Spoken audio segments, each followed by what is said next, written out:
Israel और Hamas की जंग में जहां एक तरफ पूरी दुनिया दो खेमों में तकसीम हो चुकी है, वहीं मुस्लिम दुनिया भी अब दो ग्रुप्स में बटी हुई नजर आ रही है। कुछ मुस्लिम मुल्क तो खुलेआम फिलिस्तीन की हिमायत में खड़े हुए हैं। एक तरफ ईरान और सऊदी अरब ने इस मामले पर मुलाकात की है। यूएई ने इजराइल और गाजा में मौजूदा तशद्दुद के लिए हमास को जिम्मेदार ठहराया है। ईरान भी खुलकर हमास की हिमायत कर रहा है और इजराइल पर सीधे उंगली उठा रहा है। मलेशिया, पाकिस्तान, अफगानिस्तान भी फिलिस्तीन की हिमायत में है, लेकिन फिर भी साफ सामने आने से बच रहे हैं, यानी साफ छिपते भी नहीं और सामने आते भी नहीं। तो यह भी माना जा सकता है कि कुछ मुस्लिम ममालिक ऐसे भी हैं जो अपने जाती मफाद की वजह से खुलकर सामने आने की एहतियात बरत रहे हैं। इसी मौजू पर आज बातचीत करेंगे।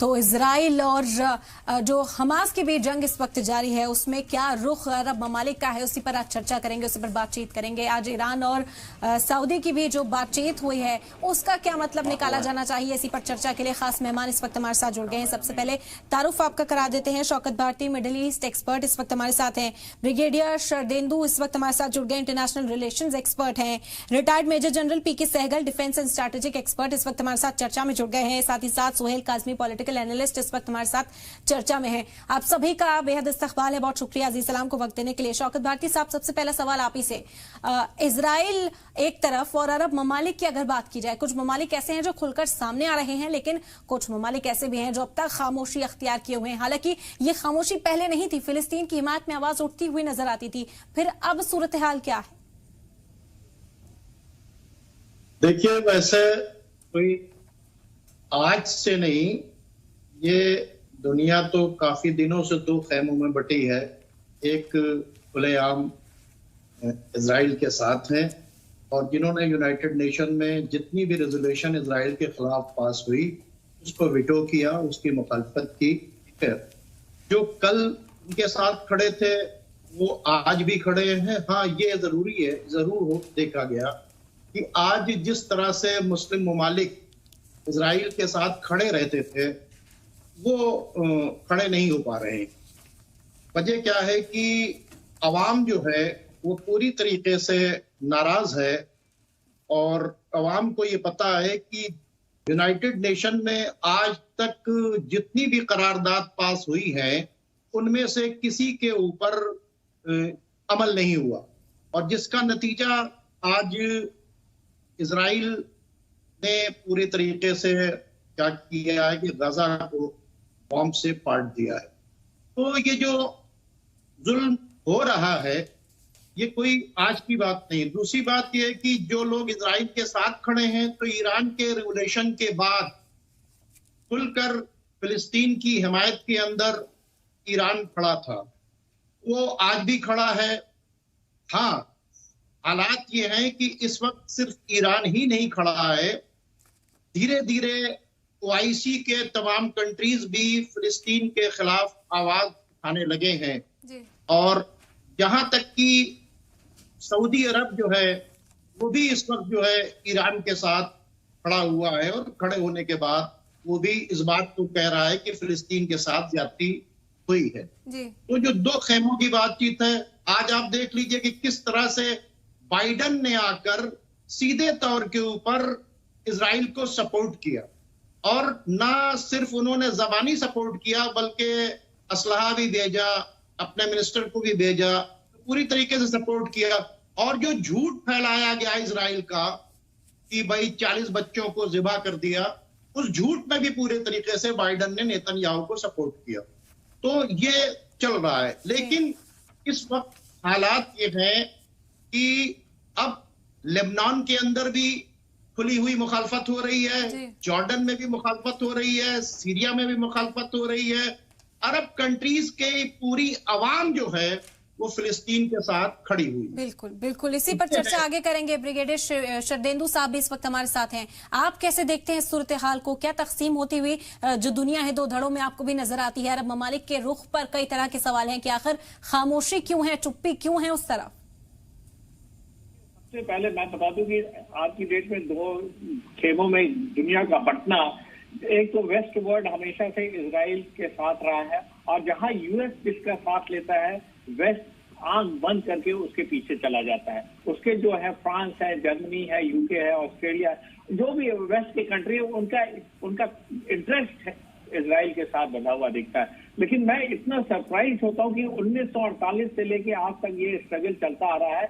अरब वर्ल्ड एक नहीं हो पाता है किसी भी इशू पे। क्या बंदिशें हैं, क्या मजबूरियां हैं आपकी, जो एक सही कॉज को आप सपोर्ट नहीं कर पा रहे हैं। ये धर्म का मामला नहीं है, रिलीजन का मामला नहीं है, ये इशू का मामला है। ये एक ऐसा इशू है कि इसको सेटल होना है। एक देश, यहूदियों को आप लाके वहां बता देते हैं, एक देश बना देते हैं। जिनका देश है उनको आप मार्जिनलाइज कर देते हैं और उनके हुकूक की बात नहीं करते हैं। और हुकूक की जब बात होती है तो आप एक मत नहीं होते हैं। तो इस तरीके के अगर आप डिवाइड रहेंगे तो नेचुरली आपके इंटरेस्ट के ऊपर दूसरे इंटरेस्ट हावी होते हुए दिखेंगे। तो मेरा मानना है कि आज की डेट में भी देखिए, कोई हमास का एक्शन को कोई जस्टिफाई नहीं करेगा। जिस तरीके से उन्होंने टेररिस्ट एक्ट किया है वो कंडेनेबल है, निंदनीय है। ये ऐसा एक्शन नहीं होना चाहिए। लेकिन जिस तरीके से वेस्ट बैंक में आप का बारबरिक एक्शन है इजराइल का, जिस तरीके से रमजान के महीने में जो मुस्लिम नमाज पढ़ने जाते हैं उनके ऊपर एट्रॉसिटीज होती हैं, डॉग स्पॉट छोड़ा जाता है, ग्रेनेड मिलता है, तो वो भी एक पहलू है। जिस तरीके से वेस्ट बैंक में रिसेटलमेंट कॉलोनी को आपने टारगेट किया इजराइल, तो इजराइल का इस तरीके का एक्शन तो लगातार चलता रहा है। लेकिन जब आप वर्ल्ड ऑर्डर की बात करते हैं तो अरब वर्ल्ड को एक होना बनता है, धर्म के नाम पे नहीं, इशू के नाम पे मेरा मानना है। धर्म तो हमेशा अलग अलग विचार होंगे, धर्म के कई सारे पहलू होंगे, कई सारे सेक्ट होंगे, कहीं एक मत नहीं होगा, सबके अपने अपने विचार होंगे। लेकिन जो सही बात है उसको कहने में झिझक नहीं होनी चाहिए, उसमें एक मत होना चाहिए। आज की डेट में मेरा मानना है कि पूरे वर्ल्ड को हमास के एक्शन को कंडेम करना चाहिए, लेकिन जो फिलिस्तीनी का इशू है उसको उस पर सबको एक मत होना पड़ेगा। अगर नहीं होता तो भारत इस बात को भी आगे बढ़ाएंगे। पीके सहगल साहब का भी यहाँ पर हम रद्देमल लेना चाहेंगे। पीके सहगल साहब, हम देख रहे थे पहले जिस तरह के रद्देमल सामने आते थे, लेकिन अब हमास ने ऐसे वक्त में हमला किया, ये कहना भी गलत नहीं होगा जब कवायद ये चल रही थी कि इजराइल कोशिश कर रहा था कि रिश्ते बेहतर हो जाए यूएई के साथ, बहरीन के साथ। हम देखते हैं कि कई मुआहदे हुए, कई मुआहदों पर दस्तखत 2020 के बाद से देखने को मिला था। तो इस बीच हमास का ये हमला होता है, क्या चुप्पी इसी वजह से है? क्योंकि इजराइल की कोशिशें भी थी कि अरब ममालिक के साथ अब रिश्तों को बेहतर किया जाए। देखो, हमास जो है, हिजबुल्लाह जो है, काफी ज्यादा चिंतित थे कि मिडल ईस्ट को रीशेप किया जा रहा है अमेरिका की तरफ से। अमेरिका चाहता था बड़े पैमाने पर रिलेशन जो है इंप्रूव हो जाए इजराइल के बीच में और सऊदी अरेबिया के बीच में। उससे पहले अगर देखो तो उन्होंने यूएई के साथ में रिश्ते इंप्रूव किए। फिर उन्होंने एक G20 मीट के समय एक कनेक्टिविटी कॉरिडोर की बातचीत हुई जिसमें भी इजराइल को ऑपरेट किया जाता था, यूरोप को ऑपरेट किया जाता था। तो इजराइल साफ तौर पे, पैलेस्टीनियन जो है साफ तौर पे, और हमास और उनको साफ तौर पे नजर आ रहा था कि उनके जो महत्वाकांक्षाएं हैं उनको नजरअंदाज किया जा रहा है। 60 से 70 साल से उनकी जो ख्वाहिश थी, उनकी जो उम्मीदें हैं कि एक पैलेस्टीनियन स्टेट बने from Mediterranean to river Jordan, उसको नजरअंदाज किया जा रहा है। अनेकों यूएन रेजोल्यूशंस पास हुई, हर यूएन रेजोल्यूशन को या तो वेस्ट ने वीटो किया, और अगर वीटो नहीं किया तो इजराइल ने किसी भी हालत में किसी भी रेजोल्यूशन के ऊपर अमल नहीं किया। सबको कंडेम किया और सबको कहा कि we don't care a fig about this, और 60 to 70 इयर्स पे अपनी सेटलमेंट्स बढ़ाते रहे।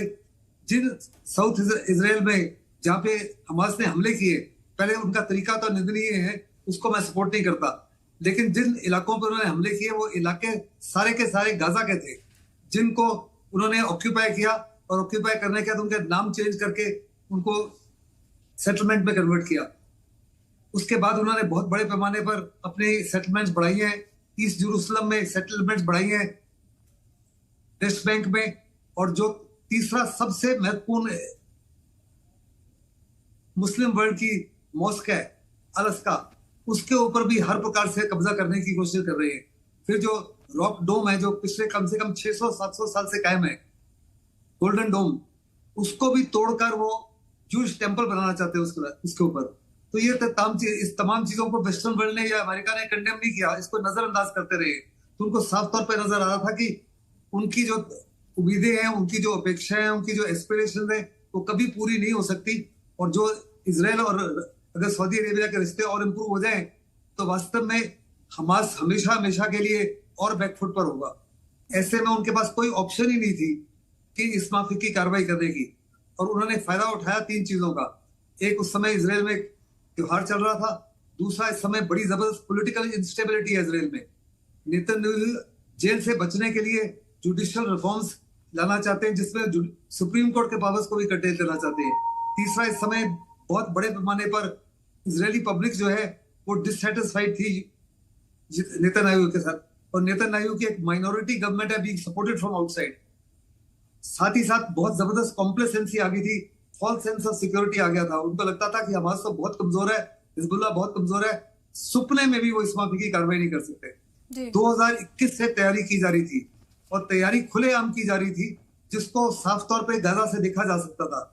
लेकिन इजराइल को इतना कन्विक्शन था कि वो इतना स्ट्रांग है, इतना मजबूत है, उनको लगता था कि इस माफी की कार्रवाई की कोई हिम्मत ही नहीं कर सकता।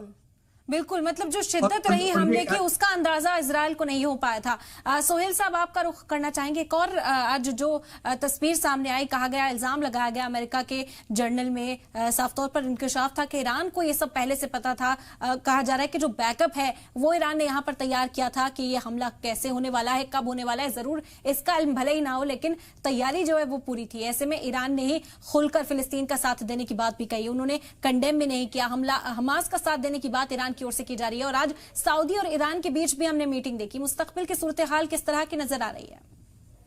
बिल्कुल, एक साहिर लुधियानवी का शेर मुझे याद आया है, मैं उसको यहाँ कहना चाहूंगा। खून अपना हो या पराया हो, नस्ले आदम का खून है आखिर। जंग मशरिक में हो या मगरिब में हो, अमर आलम का खून है आखिर। वॉर इज ए वॉर, और इसका नुकसान जो है वो आपके सामने है। और बिल्कुल ठीक, अगर आप इसको क्लोजली देखें तो एक दिन की प्लानिंग नहीं है, काफी सालों से प्लानिंग इसकी हो रही होगी। और इस पर्टिकुलर वॉर से हमें योम कीपर वॉर की याद आती है, जो आज से 50 साल पहले इसी ढंग से, इसी तरीके से हुई थी, जो सीरिया ने इसराइल पे की थी 50 साल पहले। उसी पैटर्न पे ये एक वॉर का नक्शा आपके सामने आया है। और पूरी दुनिया जो है, जहां G20 पे जुड़ रही थी, G20 की जो कॉन्फ्रेंसेस आप देख रही है पूरे बड़े सगीर में जुड़ रही थी, इस वॉर से आधी दुनिया एक तरफ हो गई, आधी दुनिया एक तरफ हो गई है। अपने अपने ओपिनियंस में दुनिया बांट गई है, और जिसका नुकसान जो है इंसानियत को होगा, ह्यूमन रेस को होगा, और वो हो रहा है। आज 6वां दिन है इस वॉर को, कि शुक्र है आज उन्होंने बात की है ईरानियन प्रेसिडेंट ने अपने सऊदी अरेबिया के सदर से, तो कुछ पेशरफ्त बातचीत की शुरू हुई है, जो मैं समझता हूँ जल्दी होनी चाहिए थी, इमीडिएट होनी चाहिए थी, 6 दिन वेस्ट नहीं होने चाहिए थे। अब इसका रद्द अमल जो है, जिसकी तरफ आप खुद ही इशारा कर रही है कि एक रणनीति की तरह ये वॉर हुई है, ये एक दिन में या 1 घंटे में प्लान करके ऐसी चीजें नहीं होती हैं। और इसका नुकसान आज पूरी दुनिया जुड़ी हुई है, सारी कंट्रीज न्यूक्लियर है, और उसका जो खमियाजा है 2 कंट्रीज में वॉर से बहुत से ममालिक जो है वो तहस नहस होते हैं, उनकी इकोनॉमीज जो है शैटर होती हैं, ह्यूमन जो वायलेशंस हैं वो बढ़ जाती हैं। तो मैं समझता हूँ कि जिस तरह से पेशरफ्त आज बात करने की हुई है, उसका रिजल्ट क्या आता है, और जिसकी तरफ आपने इशारा किया, हो सकता है, बिल्कुल आप ठीक कहती है कि ईरानियन जो सिस्टम है वो कहीं ना कहीं इन्वॉल्व है, इनके साथ बिल्कुल जुड़ा हुआ है। और वो सारी दुनिया को पता है किस तरह से वो जो पनडुब्बियों को भी उन्होंने सीज किया, अमेरिकन पनडुब्बियों को, जो और सीज करने के बाद वापस भी नहीं दिया। और वो जो उसमें जो पनडुब्बियों में जो लोग थे, 200-250 लोग होते हैं तकरीबन, उनको भी उन्होंने अपने पास गिरफ्तार किया हुआ। ये सब चीजें जो है पेशरफ्त है, एक दूसरी कड़ी है जो बनती जा रही है। तो इसमें डायलॉग और यूएन की इंटरवेंशन जो है वो बड़ी मस्त है to resolve the further human loss and crisis. बिल्कुल, जब इससे पहले भी कई मौजू पर चर्चा हुई, हमने देखा कि कई मुआहदे जो थे वो पेश किए गए और कहा गया कि अरब ममालिक की ओर से हामी नहीं भरी गई है। कई तरह से इस मुद्दे को सुलझाने की कोशिश की गई, लेकिन अब तक मुद्दा वहीं के वहीं बरकरार है। शौकत साहब, आपसे ये समझना चाहेंगे अब मुस्तकबिल में फिर सूरत हाल क्या होगी, क्योंकि हमास की मजम्मत न करना, सऊदी और ईरान का साथ आकर इस मामले पर बात करना, बल्कि तलखी देखी जाती है, एक इतिहास रहा है इनकी तलखी का, इनकी छुटपुट जो जिस तरह के सूरत हाल उस वक्त में बनते थे उसे ओवरकम करने की कोशिश की गई है। तो क्या लगता है कि अब इस मुद्दे को सुलझाने की तरफ एक पॉजिटिव कदम उठाया जाएगा, क्योंकि ये छोटी मोटी एक वॉर, एक्सचेंज ऑफ वॉर नहीं थी, अब कई दिन बीत चुके हैं और इसी वजह से संजीदगी जो है इस मामले में बढ़ने की जरूरत है। देखिए, सबसे पहली बात तो यह है कि जो फोकस किया जा रहा है वो प्रॉपर पिन पॉइंट फोकस नहीं किया जा रहा है। पिन पॉइंट फोकस ये नहीं है कि हमास ने इजराइल पर अटैक किया सरप्राइज। फोकस ये है कि ये इजराइल एक्चुअली कर क्या रहा है। ये वो इजराइल है जो 75 साल से फिलिस्तीनियों के लिए मुसीबत बना हुआ है। ये उन फिलिस्तीनियों के लिए मुसीबत बना हुआ है कि जब ये यहूदी फिलिस्तीन के समंदर में खड़े होकर फिलिस्तीनियों से कह रहे थे, उनके जहाज के ऊपर एक बोर्ड लगा था कि पूरी दुनिया ने हमें ठुकरा दिया, अगर तुम जगह नहीं दोगे तो हम इस समंदर में डूब के मर जाएंगे। यानी जिन लोगों को फिलिस्तीनियों ने अपने मुल्क के अंदर दुनिया जब पनाह नहीं दे रही थी, जिसने पनाह दिया उसका सुख इन्होंने छीन लिया इन्होंने। अब सवाल यह पैदा होता है, जब उनकी कोई बातचीत होती है तो उस पर जो है क्या होता है, यहां से लेकर यूनाइटेड नेशन तक जो सारी बातें होती हैं सिर्फ बात होती है, रेजोल्यूशन पास होता है, लेकिन किसी बात को ये नहीं मानते। और कोई आज से इजराइल हमला नहीं कर रहा, 2008 से लेकर 2023 तक, यानी 7 अक्टूबर से पहले 1.5 लाख फिलिस्तीनियों को मार दिया गया, जिसमें 33,000 बच्चे थे। इससे पहले भी लगातार झड़प होती रही, यानी झड़प होती रही, लोग बैठते रहे, लेकिन किसी ने इजराइल की गलती को फोकस करके इजराइल को कंपेल करके सही बात को मनवाने की कोशिश नहीं की। अभी भी जो बातचीत चल रही थी, इसमें हुआ क्या था कि सऊदी अरब और अरब कंट्रीज से बात करके, यानी हम क्या करें कि ये मुद्दा जो है ना हल करें, बल्कि हम रिलेशन अरब रूलर से कर लें। तो ये कौन सी बातचीत है कि फिलिस्तीन को कोई राइट न दिया जाए, उनके सारे राइट्स छीन लिए जाएं। गजा को एक ओपन जेल बना रखा है जहां के ऊपर उनका जीना दूभर कर रखा है। यानी जिस मुल्क ने उनको पनाह दिया था, उनको उन्हीं लोगों को उनके मुल्क के अंदर जिन लोगों ने उनके ऊपर जुल्म के पहाड़ तोड़ दिए, अब वो लोग ये चाह रहे थे कि हम अरब कंट्रीज से बात करके यानी हमारा जुल्म चलता रहे। तो अगर ये आज बात की जा रही कि हमास ने ऐसा अटैक किया, अरे इससे पहले 34 दिन हिजबुल्लाह की वार हुई, उससे पहले कई झड़प हो चुकी हैं। तो आखिर आज तक तमाम दुनिया के मुल्कों ने इजराइल को यूनाइटेड नेशन में किए गए फैसले को मानने के लिए बाध्य क्यों नहीं किया? सवाल ये है, सारी डिस्कशन ये हो रही है कि साहब की वो हमास ने हमला कर दिया। अरे हमास ने क्यों किया? जो लोग कल पत्थर से लड़ रहे थे, यानी वो लोग जो पत्थर से लड़ते थे और आपके टैंक के ऊपर पत्थर फेंक रहे थे, आज उनके हाथ में रॉकेट कैसे आए? क्या वजह हुई कि आज वो इतने पावरफुल हो गए कि वो इजराइल के अंदर घुसकर अटैक कर रहे हैं? और आज भी आपकी हैसियत नहीं है कि उनसे ग्राउंड बैटल कर ले। आपकी पोजीशन ये है, आप एयर रेड जो कर रहे हैं, ये इस बात का सबूत है कि ग्राउंड बैटल करने की आज भी फिलिस्तीनियों से हिम्मत नहीं है। ठीक है, इन फिलिस्तीनियों को जो सवाल आपने उठाया, ठीक है, इस पर अब जवाब तलाश करते हैं। शरदेंदु साहब, जिस तरह शौकत साहब ने कहा कि जो पिन पॉइंट है उस पर तो बातचीत की ही नहीं गई आज तक। देखिए, अपने गिरेबान में भी झांक के देखने की बात है। फिलिस्तीन के कॉज को पूरे वर्ल्ड में रिकॉग्नाइज करता है, लेकिन आप भी कुछ हद तक जिम्मेदार है। फिलिस्तीन खुद इसके लिए काफी हद तक जिम्मेदार है। जब बेल्फोर्ड डिक्लेरेशन हुआ था, आपको 48% टेरिटरी उस इलाके की दी गई थी और इजराइल को 42% था और 8% यरूशलेम को बोला था यूएन का एडमिनिस्ट्रेशन होगा।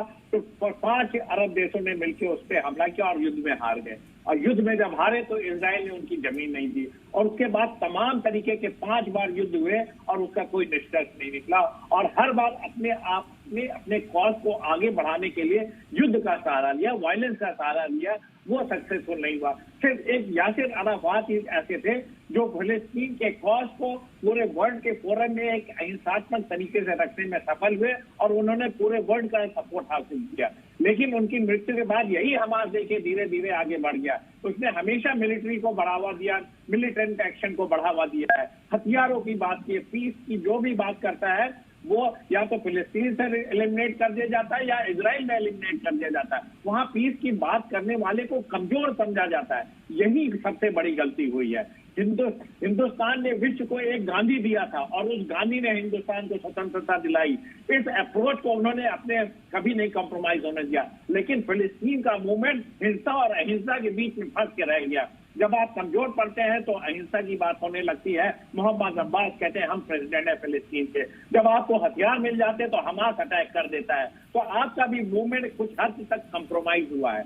इजराइल ने आपके ऊपर एग्रेशन किया, एरिया कैप्चर किया, आपको जीने नहीं दे रहा, आपके ऊपर सर पे बैठा हुआ है, ये सच है। लेकिन आप भी कहीं ना कहीं रास्ते से भटके हैं। पूरा अरब वर्ल्ड रास्ते से भटका है। आज एक ऐसा मौका है जबकि 22 के 22 के 25 के 25 देश एक आ सकते हैं फिलिस्तीन के कॉज के लिए, लेकिन उसमें भी एकजुटता नहीं है। कोई धीरे से सपोर्ट कर रहा है, कोई इनडायरेक्ट सपोर्ट कर रहा है, कोई यूएई कहता है कि हम इजराइल के साथ हैं। तो आप में भी एकजुटता नहीं है। मुस्लिम कॉज और फिलिस्तीन के कॉज में अभी एकजुटता नहीं है।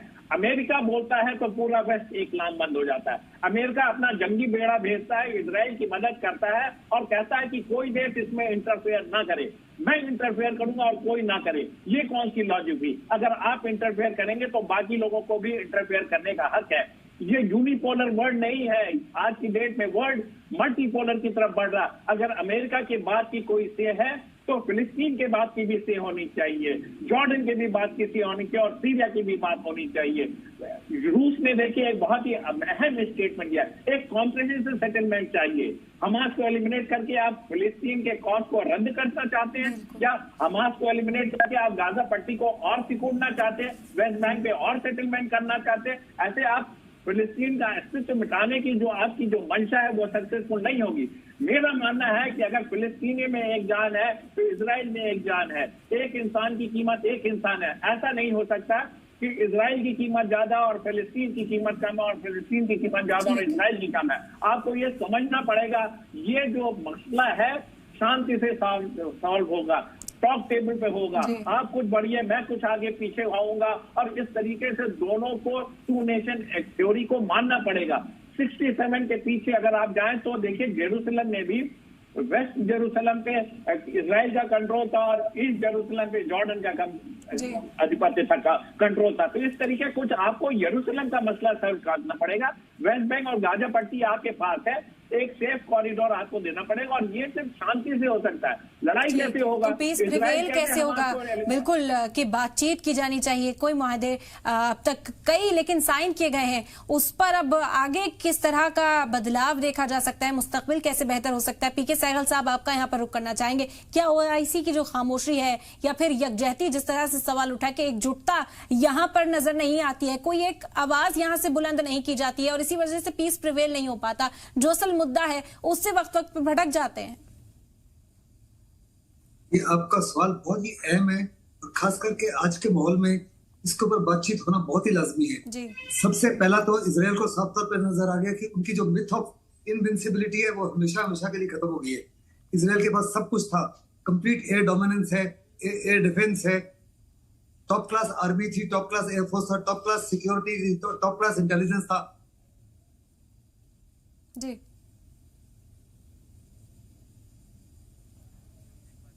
हुई है। आज तक जितनी भी लड़ाइयां हुई हैं उसमें ज्यादा नुकसान बाकियों अरब नेशंस को हुआ है पीके सहगल साहब आपकी बात सुनेंगे। इस वक्त टेक्निकल थोड़ी प्रॉब्लम यहाँ पर आ रही है। सोहेल साहब आपका रुख करते हैं, यही आपसे समझना चाहेंगे। ओआईसी की यकजहती पर यहाँ सवाल उठ रहा है, क्यों अरब ममालिक के अलग अलग बयान है, कोई हमास की मजम्मत कर रहा है, कोई फिलिस्तीन के साथ तो है, हमास की मजम्मत करता हुआ नजर नहीं आ रहा, कोई इजराइल के खिलाफ बोलने को तैयार नहीं है। ये कैसे सूरत हाल जो है बेहतर हो? देखिए, अगर आप क्लोजली देखें कि अमेरिका की जो पॉलिसीज है, खासकर ट्रंप के आने के बाद, ट्रंप की हुकूमत के बाद वर्ल्ड सीन जो है, वर्ल्ड सिनेरियो जो है, टोटल बदला है as far as relations between the different countries are concern, और डिप्लोमेटिकली भी चेंज आई है सारे ममालिक में ट्रंप की रूल के बाद। और उसमें इंडिया का स्टांस भी क्या रहा नेहरू के टाइम या इंदिरा के टाइम या उनके बाद के टाइम, और आज का स्टांस कैसा है मोदी के वक्त का, आपके सामने ही है। तो चेंज आई है माइंड सेटअप में, और वो जो चेंज ऑफ माइंड सेट हुआ है वो कहीं ना कहीं इंटरनेशनली है, और उसमें हर मुल्क का दूसरे मुल्क के साथ क्या फायदा और नुकसान है वो मुल्क उस तरह से देखता है। और जहां वर्ल्ड सीन पे इकट्ठे होने की बात है, वहां एकजुटता नहीं बन रही है, जो मैं समझता हूं अनफॉर्चुनेट है। जहां तक मैंने पहले कहा ह्यूमन राइट वायलेशंस का ताल्लुक है, उस पे हमें बात करनी चाहिए, चाहे यूएन रेजोल्यूशंस की बात हो या ओआईसी की बात हो, कोई भी हो, वहां इमीडिएट आगे आना चाहिए, जो हो नहीं रहा है। जो एक मैं समझता हूँ एक अलार्मिंग सी सिचुएशन है, अलार्मिंग से स्टेप्स है जो अच्छे नहीं है पूरी दुनिया के लिए। लेकिन आज जैसे आप भी कह रहे हैं, हम भी सुन रहे हैं कि बातचीत शुरू हुई है, अब उसका रद्द अमल क्या आता है, किसके साथ वेस्टेड इंटरेस्ट है, ये सामने आ रहा है। इसीलिए कोई साइलेंट है, कुछ दबी जबान में बोल रहा है, और कोई खुल के समर्थन दे रहा है। तो ये सब चीजें जो है, मुझे लगता है शाम तक, कल तक कुछ ना कुछ, कहीं ना कहीं कोई ना कोई नेगोशिएशंस की बात करनी शुरू होगी, उसके बाद ही कोई बातचीत हम कर सकते हैं। बिल्कुल, अब देखना होगा कि ईरान और सऊदी की जो बातचीत हुई है उससे अब क्या सामने आता है, क्या तस्वीर साफ हो पाती है, इस पर भी चर्चा करेंगे। पीके सहगल साहब, ब्रेक पर जाने से पहले ओआईसी के जो रुख है, जो यकजहती कायम ना हो जाने की बात है, इस पर आप तफसील बयां कर रहे थे। देखो, ओआईसी नेशन और जीसीसी नेशन को साफ तौर पर नजर आ रहा है कि जितने भी मुस्लिम अवाम है और जितने भी अरब अवाम है, उनकी सिंपथीज जो है पैलेस्टीन के साथ में है, और उनकी सरकारें इसको नजरअंदाज नहीं कर सकती। सलमान को भी साफ तौर पर नजर आ रहा है कि अगर वो उनके पक्ष में बातचीत नहीं करेगा तो उसके लिए प्रॉब्लम्स हो जाएगी।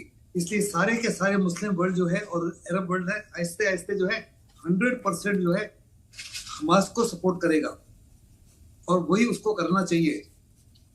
जहां तक ईरान का ताल्लुक है, ईरान बड़े पैमाने पर हमास को भी मदद करता रहा है, हिजबुल्लाह को भी मदद करता रहा है। रशिया को बहुत फायदा हो रहा है।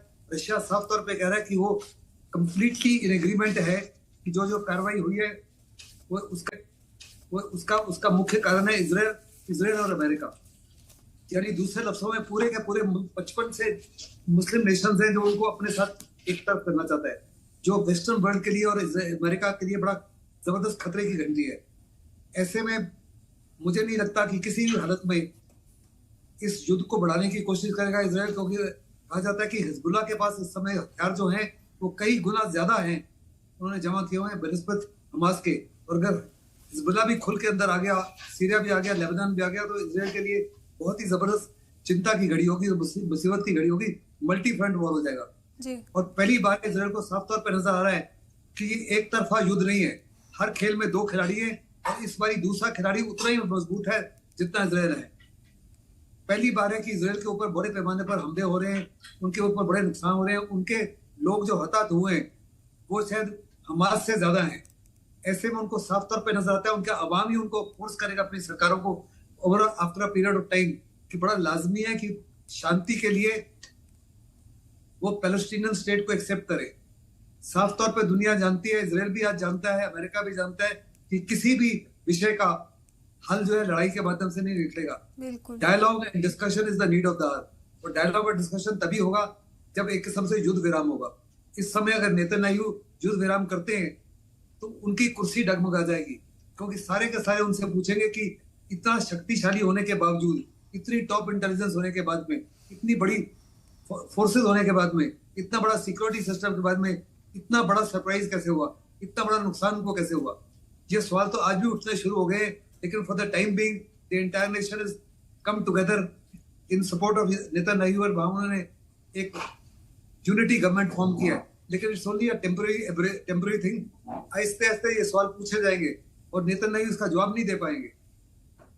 ठीक, बिल्कुल। मैं चाहूंगा अगर इजराइल गलती मत करे ग्राउंड इन्वेजन की, अगर ग्राउंड इन्वेजन की गलती करता है तो उनको road to road, building to building, urban area में फाइटिंग करनी पड़ेगी, जिसमें उनके कैजुअलिटी जो है कम से कम 3 से 4 गुना बढ़ जाएंगे जी।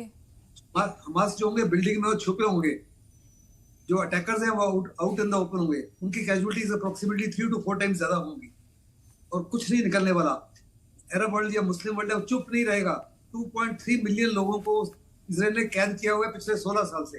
हर प्रकार से उनकी लैंड, एयर एंड सी से उनको ब्लॉक किया हुआ है। उनके ह्यूमन राइट्स की वायलेशन है। हर उनका खाना पीना, पानी, बिजली, सब कुछ, गैस, सब कुछ बंद कर दिया है। यहाँ तक कि हॉस्पिटल्स को अटैक किया जा रहा है। तो 2.3 मिलियन लोगों की जो इस समय हालात हैं बहुत ही बदतर हैं। और अगर इजराइल ने ये अपना जंग जारी रखा तो यकीनन ये लड़ाई बहुत बड़ी बढ़ जाएगी और वो इजराइल के हित में नहीं होगी। सबसे ज्यादा नुकसान जो होगा इस लड़ाई का वो इजराइल को खुद होगा। बिल्कुल। शौकत भारती साहब से समझेंगे। शौकत साहब, कहा जा रहा है इजराइल को भी तो नुकसान है इसमें। बातचीत का रास्ता अख्तियार करने की कोशिश की जाती है। हम देख रहे हैं कि दोनों ही ओर से, चाहे वेस्टर्न पावर्स हो या फिर अरब ममालिक को, कहा जा रहा है कि अब इस मुद्दे को हल करना चाहिए क्योंकि आम जिंदगियां यहाँ पर जो है वो महफूज नहीं है और जो हक हुकूक हैं लोगों के वो नहीं मिल रहे हैं। तो फिर चैलेंजेस कहाँ पर है? फेलियर पूरे सिस्टम में कहाँ नजर आता है? देखिए, किसी बीमार का इलाज करने के लिए पहले उसकी पूरी रिपोर्ट डॉक्टर्स को पास सामने रखना होगा। शर्त यह है कि इलाज करना चाहता है डॉक्टर या नहीं। वही हाल है, पहले चीजों को देखना होगा। इजराइल, आप गूगल पर जाइए, टाइप कीजिए, ग्रेटर इजराइल का नक्शा बनाकर इजराइल ने डाल रखा है। उसमें दरियाए नील से लेके दरियाए फुरात तक है ना। सिर्फ इजराइल के अंदर की बातचीत, फिलिस्तीन के अंदर की बातचीत नहीं है। इजराइल तो ग्रेटर इजराइल बनाना चाहता है, ठीक है, उसका नक्शा पड़ा हुआ है, यानी उसका हेड एजेंडा क्या है? ग्रेटर इजराइल बनाना। दूसरी जो बुनियादी बातचीत है कि बैतुल मुकद्दस जो पूरी दुनिया के मुसलमानों का किबला अव्वल है, उसको गिराकर वहां पर हैकल सुलेमानी नस्ब करना चाहता है। सिर्फ उसका यही एजेंडा नहीं है। अब सवाल ये पैदा होता है कि आप क्या करने जा रहे हो? जहां 3 फेथ का मामला है, जहां यहूदियों के भी फेथ का मामला है, ईसाइयों के भी फेथ का मामला है, मुस्लिम्स के फेथ का मामला है, वहां पर ऐसा कुछ करना चाहिए कि तीनों लोग अपने अपने हिसाब से अमल करें। इजराइल ये चाहता है कि बैतुल मुकद्दस को गिराकर वहां पर हैकल सुलेमानी नस्ब कर दिया जाए। इजराइल ये चाहता है ग्रेटर इजराइल बनाने के बाद इराक का भी इलाका, सीरिया का भी इलाका, जॉर्डन का भी इलाका, सऊदी अरबिया का भी इलाका, ये सारे इलाकों के ऊपर कब्जा। ये कोई छुपा ढकी बातचीत नहीं है। मुझे तो बड़ा अफसोस लगता है कि क्या वेस्टर्न कंट्री को ये नहीं दिख रहा है कि उसने अपने फ्लैग के दोनों तरफ जो ब्लू लाइन डाल रखी है, एक दरियाए फरात है और एक दरियाए नील, यानी दोनों जगह उनको इजराइल चाहिए। और ये सब कुछ जानने के बावजूद वेस्टर्न कंट्रीज किसको सपोर्ट कर रहे हैं? इजराइल को सपोर्ट कर रहे हैं। तो जब आप इजराइल को सपोर्ट करते चले जाएंगे, सबसे पहले अमेरिका आगे खड़ा हो गया इजराइल के सपोर्ट के अंदर है, तो इसके मतलब क्या इजराइल इतना कमजोर है कि एक हमास जैसी ऑर्गेनाइजेशन से नहीं लड़ सकता था जिसके लिए अमेरिका को आना पड़ा? या अमेरिका ने आके ये बताया है कि इजराइल जो कुछ करेगा हम उसको करने देंगे? अब ये है कि ये सब कुछ इसलिए चल रहा था कि अरब रूलर्स जो थे वो अमेरिका और इजराइल के पिट्ठू बने हुए थे। इस वक्त हालात ये हो चुके हैं कि अवाम अपने रूलर्स के खिलाफ है। अगर वो नहीं खड़े होंगे तो उनको लोग उलट देंगे। अब मजबूरी होगी कि मुस्लिम वर्ल्ड खड़ा होगा। अब मजबूरी होगी कि उसको चारों तरफ से इजराइल के ऊपर अटैक्स होंगे और अमेरिका के ऊपर भी अटैक्स होंगे। तो जब तक आप पूरी सिचुएशन को नहीं समझेंगे, आप देखिए 6 दिन से एयर रेड्स हो रही है, पूरा वेस्ट खामोश तमाशाई बना हुआ है। उनकी बिजली काट दी, उनका पानी काट दिया, उनको दवा नहीं दे रहे, उनको कुछ नहीं कर रहे, और सारा रोना वही हमास के ने जो ठीक है, बेगुनाहों को मारा। ठीक है शरदेंदु साहब, ठीक है शरदेंदु साहब के पास चलते हैं, क्योंकि हमने सऊदी का रुख देखा। सऊदी अरब की ओर से कहा गया कि गाजा के जो भी हालात है इसके पीछे इजराइल जिम्मेदार है। इजराइल ने जिस तरह फिलिस्तीनियों के हक हुकूक मारे हैं, एक तरह से सऊदी ने हमास का जो हमला है उसे भी कंडेम नहीं किया, साथ ही साथ इस मामले में अब इजराइल की मुखालफत करता हुआ नजर आया। और ईरान से आज मुलाकात भी हुई है। जिस तरह कहा गया कि आवाम जो है वो फिलिस्तीन के साथ है, इस पर हमने भी चर्चा की। तो मुस्तकबिल में क्या हालात आपको नजर आता है? रूस की ओर से भी जिस तरह का बयान आया वो भी बेहद अहम हो जाता है, क्योंकि अमेरिका इस वक्त इजराइल के साथ है, तो दूसरे खेमे में रूस भी दिखाई दे रहा है। देखिए, जिस तरीके से अमेरिका इजराइल के सामने पहले दिन के अटैक के बाद से उसने अपने स्टेटमेंट देने शुरू कर दिए थे और अपना जंगी बेड़ा भेजा है मेडिटेरियन सी में, तो उसका एक मकसद सिर्फ इजराइल और हमास नहीं है, वो कहीं और देख रहा है। वो इस युद्ध को और एस्केलेट होते हुए नहीं देखना चाहता है और इसके तहत उसने अपने जंगी बेड़ा भेजे। अगर मान लीजिए वहां पे इस तरीके की का जो सी लाइन ऑफ कम्युनिकेशन ओपन रहता, तो हो सकता है हमास की जो है मदद सी रूट से जारी रहती। तो पहली चीज तो उसको ब्लॉक किया गया। दूसरा जो है, जो पूरी दुनिया आज की डेट में जान रही है कि हमास पे क्यों बाहरी सपोर्ट है। बाहरी सपोर्ट कहाँ से आ सकता है? मिस्र से आ सकता है कि ईरान से आ सकता है कि इराक से आ सकता है कि और ऐसे जो टेररिस्ट ऑर्गेनाइजेशन है उनसे मदद आई है। और बहुत समय से ये भी कहा जा रहा है कि जो यूक्रेन से स्मगल्ड होके बाहर आए वो हमास के पास पहुंचे। तो कई तरीके की आशंकाएं थी। इसके तहत अमेरिका ने अपने जंगी बेड़ा भेजा। और रसद का जो जहां तक सवाल है, जहां तक हथियारों का सवाल है, देखिए 4 दिन का युद्ध आज 6वां दिन है। इजराइल बहुत बड़ी बड़ी बातें करता था, मिलिटरली बहुत सक्षम है, बहुत सारा आसना है, टेक्नोलॉजी वाइज ये बहुत एडवांस है, लेकिन जो ग्राउंड पे सिचुएशन है, 4 दिन के अंदर ही आपके हथियार कम पड़ गए। 4 दिन के ही अंदर आपको बाहरी मदद की जरूरत पड़ गई। 4 दिन के समय बाद ही आपको आयरन डोम की जरूरत पड़ गई। आपका डिफेंस सिस्टम बिल्कुल कोलैप्स करता हुआ दिखा। आप सैचुरेट हो गए। और सैचुरेट किया किसने? हमास ने 5000 मिसाइल दाग के, और उसके बाद भी अभी टाइम टू टाइम 100, 150, 50 रॉकेट दागे जा रहे हैं। आपने हमास को खत्म नहीं कर पाए हैं। आपके हथियारों में कमी आ गई है।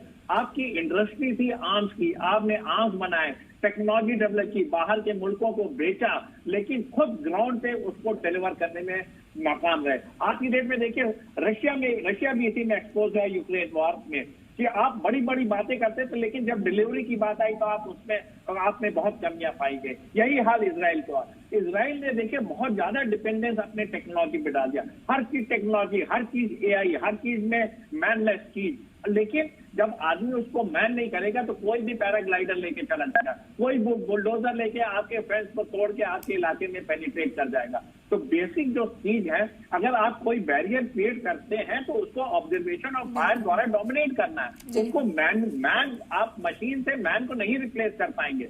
मशीन आपको असिस्ट कर सकती है, लेकिन जो ह्यूमन ब्रेन है, ह्यूमन का जो रिएक्शन, उसको आपको इंटैक्ट रखना पड़ेगा। यहाँ इजराइल फेल हुआ। और जहां तक अमेरिका का सवाल है, उसने एक डिफरेंस दिया है, जैसे कि ईरान इस युद्ध में ना शामिल हो सके, जैसे कि रशिया इस युद्ध से दूर रहे, और बाकी जो आपके अरब वर्ल्ड के कंट्रीज हैं एक लामबंद ना हो सके और एक डिफरेंस का काम करे। और इजराइल धीरे धीरे हमास पे पूरी तरीके से डोमिनेट कर सके और उनकी जो टेररिस्ट एक्टिविटीज है उनको एलिमिनेट कर सके। देखिए, गाजा स्ट्रिप में भी बहुत लंबी सुरंग बना रखी है। बहुत दिनों से उनकी प्रिपरेशन चल रही थी। कोई भी एयर स्ट्राइक, कोई भी मिसाइल उस पर नुकसान नहीं पहुंचा सकती जब तक कि आप फिजिकल ट्रूथ को डिप्लॉय नहीं करेंगे। देखिए, आपने टैंक लगा रखे हैं वहां पे बॉर्डर पे, लेकिन टैंक तभी ऑपरेट करेंगे जब उनको मैन्यूवर स्पेस चाहिए। मैन्यूवर स्पेस है नहीं, स्ट्रीट्स बहुत नैरो है, तो आपको फुट ऑन सोल्जर्स को डालना पड़ेगा। जब सोल्जर्स इस तरीके के लिए जाएंगे, house to house, lane to lane clear करेंगे, तो बहुत कैजुअलिटी होगी। तो लिहाजा मेरा मानना है कि अमेरिका का जो स्टैंड है वो एक डिफरेंस का काम करता है, और साथ में बोला कि कोई इसमें ना पड़े, जैसे कि इस सिचुएशन से निकला जा सके। तो ये स्थिति ठीक नहीं है। लेकिन एक चीज मैं कहना चाहूंगा, अरब वर्ल्ड, जो मुस्लिम वर्ल्ड को एक होना पड़ेगा फिलिस्तीन के कॉज के लिए। ये नहीं कि इजराइल को हमें नीचा दिखाना है, ये है कि हमको अपने हक की लड़ाई लड़नी है। बिल्कुल, और फिलिस्तीनियों के जो हक हुकूक हैं वो उन्हें दिलाने हैं। इस तरह से आवाज को बुलंद करने की जरूरत यहाँ पर महसूस की जानी चाहिए, और कमी कहाँ पर है वही तलाशने की कोशिश कर रहे हैं। पीके सहगल साहब, आपका रुख करना चाहेंगे। तस्वीरें हमने दोनों तरफ की देखी। आम जो लोग हैं उन्हें तकलीफ है, उन्हें परेशानी है। यूएन मजम्मत कर चुका है कि इंसानी हुकूक की खिलाफ वर्जी यहाँ पर हो रही रही है, लेकिन हल क्या है? अब किस मुआहदे का इंतजार है? क्या तजवीज यहाँ पर पेश की जानी चाहिए? कहां पर आप देख रहे हैं खमी? Very very interesting question. इस समय पूरी दुनिया जो है वो काफी से ज्यादा मुश्किल में है। कोविड-19 की वजह से पूरी दुनिया की इकोनॉमी बैठ गई। यूक्रेन और रशिया वॉर के समय और बैठ गई। एनर्जी सिक्योरिटी से दुनिया दुखी है, फूड सिक्योरिटी से दुखी है, हेल्थ की प्रॉब्लम्स है, इन्फ्लेशन आसमान को छू रही है, करेंसीज की वैल्यू गिर गई है। और अगर एक और युद्ध इस वक्त शुरू हो गया तो सारी दुनिया, कोई नहीं चाहता, ना तो अमेरिका चाहता है कि युद्ध बढ़े, ना रशिया चाहता है, ना चाइना चाहता है, ना हिंदुस्तान चाहता है, ना इजराइल चाहता है, ना अरब वर्ल्ड चाहती है, ना मुस्लिम वर्ल्ड चाहती है। इस समय कोई भी लड़ाई नहीं चाहता। और सारों को मालूम है कि अगर इस समय लड़ाई और आती है इधर तो सारे विश्व को नुकसान होगा, इंक्लूडिंग इजराइल को। ऐसे में और हिंदुस्तान तो साफ तौर पे कहता है कि आज के माहौल में युद्ध जो है किसी भी मसले का हल नहीं है। आपको डायलॉग और डिस्कशन के माध्यम से ही रास्ता ढूंढना पड़ेगा। इसको निगाह में रखते हुए मुझे लगता है कि जबरदस्त प्रेशर डाला जाएगा अरब वर्ल्ड और मुस्लिम वर्ल्ड की तरफ से ऑन दी वेस्टर्न वर्ल्ड। अगर आप देखो, जितना यूरोप का ऑयल एंड गैस था, they were dependent on Russia. Russia ने उनको ऑयल एंड गैस देना बंद कर दिया, उन्होंने उनसे खरीदना बंद कर दिया है। तो उनकी डिपेंडेंसी मिडिल ईस्ट के ऊपर और बढ़ गई है। कि मुस्लिम एंड ओपेक, ये जो अरब कंट्रीज हैं, ओपेक को कंट्रोल करती हैं। ये वास्तव में अपनी प्रोडक्शन को कम कर देंगे ताकि ऑयल की कीमतें आसमान को छुए, जिससे यूरोप के ऊपर प्रेशर डाला जाएगा कि वो प्रेशराइज करे इजराइल को कि वो बातचीत के लिए तैयार हो, वो यूनिलैटरल सीज फायर करे। क्योंकि इजराइल को पहले सीज फायर करनी पड़ेगी। और जब तक वो सीज फायर नहीं करता और ये लड़ाई बंद नहीं करता, कोई डिस्कशन का पॉसिबिलिटी नहीं है। दूसरा, वो प्रेशराइज करेंगे इजराइल को कि जो ह्यूमन राइट्स वायलेशन हो रही है गाजा में, मैंने कहा 2.3 मिलियन लोगों की जान खतरे में है। उनकी बिजली काट दी है, उनका खाना काट दिया, उनका पानी काट दिया, उनकी दवाइयां काट दी है, उनके सब कुछ काट दिए हैं। और पूरा एयर, लैंड और सी से उनको बंधक बना रखा है। 16 साल से दुनिया की सबसे बड़ी एक किस्म से ओपन जेल है।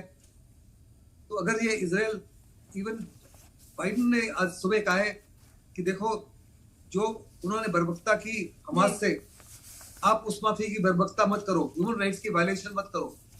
और कहा है उनको साफ तौर पे, आप सिविलियन टारगेट्स को मत सिविलियंस को मत करो। बिल्कुल। इजराइल ने बड़े पैमाने पर सिविलियंस को नुकसान पहुंचाया है अंडर द गाइज की हम हमास को मार रहे हैं। हमास के अभी भी जो लड़ाके मारे गए, इजराइल के लड़ाके जो मारे गए उससे कम है, लेकिन हजारों की तादाद में सिविलियंस को बर्बाद कर दिया है और उनके पास कुछ भी नहीं है। कहाँ जाएंगे वो? ऐसे में जबरदस्त प्रेशर पड़ेगा ओआईसी की तरफ से, जीसीसी तरफ के हमास के ऊपर कि अगर इजराइल सीजफायर करता है तो वो भी सीजफायर एक्सेप्ट करे। और उधर वेस्टर्न वर्ल्ड को फोर्स करना पड़ेगा इजराइल को कि सीजफायर करो। एंड अगर आप परमानेंट पीस चाहते हो तो आपको पैलेस्टीन स्टेट कायम करनी पड़ेगी। और वो स्टेट होनी चाहिए मेडिटेरेनियन से लेके जॉर्डन रिवर तक। ये तो वन कंटिन्यूअस स्टेट, ना कि इधर गाजा स्ट्रिप और उधर वेस्ट बैंक वगैरह। और जेरूसलम जो है उसका पैलेस्टीन का कैपिटल होगा, जिसको जबरदस्ती इजराइल अपना कैपिटल बनाना चाहता है, टेल अवीव से शिफ्ट करना चाहता है अपना कैपिटल वहां पर। अगर आपको याद होगा डोनाल्ड ट्रंप ने अपनी एम्बेसी भी शिफ्ट कर दी। तमाम चीजें गलत है। वास्तव में भी इजराइल को रोल बैक करनी पड़ेगी वो तमाम सेटलमेंट्स जिनके ऊपर उन्होंने गैर कानूनी ढंग से कब्जा किया हुआ है। यूएन ने उसको एग्री नहीं किया, किसी देश ने उसको एग्री नहीं किया, लेकिन अमेरिका ने उसको कंडेम नहीं किया, यूरोप वगैरह ने उसको कंडेम नहीं किया। और जहां तक यूएन रेजोल्यूशन है, इजराइल ने उनको कभी भी कबूल नहीं किया, उनको हमेशा ही ठुकराता रहा है। उसको गलत फहमी थी कि बहुत ही ज्यादा ताकतवर है जी। वो उसकी तो गलतफहमी थी। वही जो अभी तस्वीरें सामने आई, जाहिर सी बात है उसमें साफ हो गई ये भी तस्वीर जो आपने कहा। और आपने जिक्र किया कि अगर ऐसा किया जाए, अगर ये चाहा जाए, लेकिन वही सवाल है कि चाहत होगी कैसे? क्योंकि ओआईसी की यकजहती की बात कर रहे हैं, चाहे वेस्टर्न पावर्स की बात की जाए, फिलिस्तीन का जो अहम मुद्दा है, जो असल मुद्दा है, उस पर यहाँ पर बात की कमी महसूस की जाती है। अब हमास ने जिस तरह का रवैया अख्तियार किया, जैसे अटैक किया है, उसे कंडेम किया जाने लगा है। सोहेल साहब, आपसे समझना चाहेंगे, आज 6 दिन बीतने के बाद अब ईरान और सऊदी ने यह पहल की है कि बातचीत की है। दोनों लीडरान के बीच बातचीत भी नहीं थी, राब्ता हम देखते हैं ईरान और सऊदी का काफी वक्त बाद हुआ है। दोनों लीडरान के बीच जो चर्चा हुई है और इस जंग को लेकर हुई है, क्या आपको लगता है अब सूरत हाल में कुछ तब्दीली, कुछ हद तक बेहतरी होगी? बिल्कुल, मुझे लगता है और पूरी होप है कि बातचीत का सिलसिला जो है किसी न किसी रद्द अमल पे जरूर पहुंचेगा। क्योंकि आप देखिए कि बेसिक जो क्वेश्चन है वो जब भी बातचीत होगी कि जस्टिफिकेशन क्या, बेसिक जस्टिफिकेशन क्या थी वॉर की, जो इतना ह्यूमन लॉस उन्होंने कर दिया। और आहिस्ता आहिस्ता जैसे जैसे वक्त गुजर रहा है, छठा दिन है, लोग पूरी दुनिया जो है वो इस अटैक को कंडेम कर रही है और जस्टिफिकेशन ढूंढने की बात कर रही है। और जस्टिफिकेशन अभी तक कोई इतनी जबरदस्त सामने आई नहीं है जो हमास जस्टिफाई करेगा कि वॉर क्यों की और वॉर की क्या पैरामीटर थे और इतना ह्यूमन लॉस कैसे मुमकिन है हुआ है। तो मुझे लगता है कि बातचीत ही, डायलॉग ही एक प्रोसेस है जो किसी भी क्रिटिकल से क्रिटिकल वॉर जैसी सिचुएशंस को जो है वो सबसाइड कर सकता है, रोक सकता है, या बातचीत से कुछ और चीजें सामने आएंगी जिसपे पूरा वर्ल्ड ओपिनियन जो है वो जरूर बदलेगा और कोई ना कोई मसले का हल जो है, क्योंकि सिर्फ इन दो मुल्कों के बीच में जंग से सिर्फ इन दो मुल्कों का नुकसान नहीं होता। मैंने पहले ही आपसे कहा, इससे पूरी दुनिया, जैसे मेरे इससे पहले किसी पार्टिसिपेंट ने कहा कि वर्ल्ड वार होने का अंदेशा हो सकता है या कुछ और मुल्क इसमें मुलविस हो सकते हैं और मुल्कों को नुकसान हो सकता है। तो कोई ना कोई, मैं समझता हूँ इस बातचीत से कोई ना कोई रास्ता जो है वो जरूर हमवार होगा डायलॉग को लेकर। बिल्कुल, और यही ज़रूरत भी महसूस की जानी चाहिए। शौकत भारती साहब, आपसे यहाँ समझेंगे, जिस तरह जिक्र किया गया कि वेस्टर्न पावर्स अगर जोर डालते हैं इजराइल पर, अरब ममालिक की ओर से फिलिस्तीन की आवाज़ बुलंद की जानी अगर जाती है, तो फिर बातचीत के जरिए, एक टेबल पर डिप्लोमेसी के जरिए इस मामले का कोई हल ढूंढा जा सकता है। क्योंकि हमने देखा 5 जंगें लड़ी जा चुकी हैं, मुद्दा वहीं का वहीं है, मसला वहीं है, और आम जो लोग हैं उनकी जिंदगी की हलाकत यहाँ पर देखने को मिलती है। देखिए, वर्ल्ड पावर्स जो हैं उनके पास वाकई बड़ी पावर्स हैं, लेकिन जस्टिस के बगैर पीस नहीं हो सकती। तो जब पार्टी बनने के बजाय जस्टिस करने लोग बैठेंगे तो यकीनन पीस हो जाएगी। ये पीस करने का तरीका नहीं था कि जब ह्यूमैनिटेरियन एड पहुंचानी चाहिए थी उस वक्त आप हथियार पहुंचा रहे हैं। यानी सवाल पैदा होता है, आप हमदर्दी जाहिर करते उस अटैक के ऊपर, वो सारी चीजें थी, आप उसकी मदद के लिए तमाम बेड़े लाके खड़ा कर रहे हैं।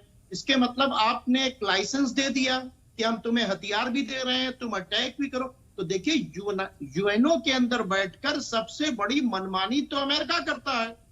ट्रंप ने ही आके तेल अवीव से जेरूसलम की कैपिटल को शिफ्ट करवा दिया है। तो सवाल ये पैदा होता है कि आज अगर अमेरिका चाहे तो इजराइल की हैसियत नहीं है कि वो जो सही फैसले हो रहे हैं उसको न माने। क्यों नहीं पूछते तमाम वर्ल्ड पावर्स, क्यों नहीं पूछती कि तुमने ये ग्रेटर इजराइल का गेम क्यों शुरू किया है जी? अब तो ये फिलिस्तीन के बाहर तुमने क्यों जेरूसलम को कैपिटल बनाने की बातचीत की है? तुम क्यों जो है बैतुल मुकद्दस को गिराने के बाद वहां हैकले सुलेमानी नस्ब करना चाहते हो? तो इसके मतलब तुम दो लोगों से, मुस्लिम से और क्रिश्चियन से, उनकी जो पायस जगह है, हॉली जगह है, उसको क्यों छीनना चाहते हो? अच्छा, ये हिडन एजेंडा नहीं है, ये सामने का है। ये पूछ वही सकती हैं जो बड़ी पावर्स हैं, लेकिन जब सारी बड़ी पावर्स इनके साथ में हैं, इनको सपोर्ट कर रही हैं, तो फिर जाहिर सी बातचीत है वो और बिगड़ेगा और वो बिगड़ता चला जा रहा है। ये सब कुछ जो हुआ है, जो ह्यूमन लॉसेस हो रहे हैं, चाहे वो फिलिस्तीन के अंदर हुए हो, चाहे वो इजराइल के अंदर हुए हो, चाहे कहीं पर भी कोई बेगुनाह इंसान अगर मारा जा रहा है, इन सब की जिम्मेदारी यूनाइटेड नेशंस पे है। उसमें सबसे बड़ी जिम्मेदारी यूरोप की है और अमेरिका की है। और ये अरब कंट्रीज जो थे, ये सिर्फ इनकी हाँ में हाँ मिला रहे हैं, शुरू से हाथ में हाँ मिला रहे हैं। अब तो इनकी मजबूरी हो गई है कि ये उनके हाँ में हाँ नहीं मिला सकते। ठीक है, अब देखना होगा कि मुस्तकबिल में सूरत हाल क्या बनती है। मीटिंग्स का दौर तो आज हमने देखा कि 6 दिनों के बाद यहाँ पर देखने को मिला। बहरहाल बहुत शुक्रिया आप लोगों का, अपना कीमती वक्त आपने हमें दिया, इस चर्चा में आप शामिल हुए। तो अब इजराइल और हमास की जो लड़ाई है, अब इसका मुस्तकबिल में क्या होता है, ये बड़ा सवाल है। इसी के साथ हमारी खास पेशकश में फिलहाल इतना ही। दीजिए इजाजत, आदाब।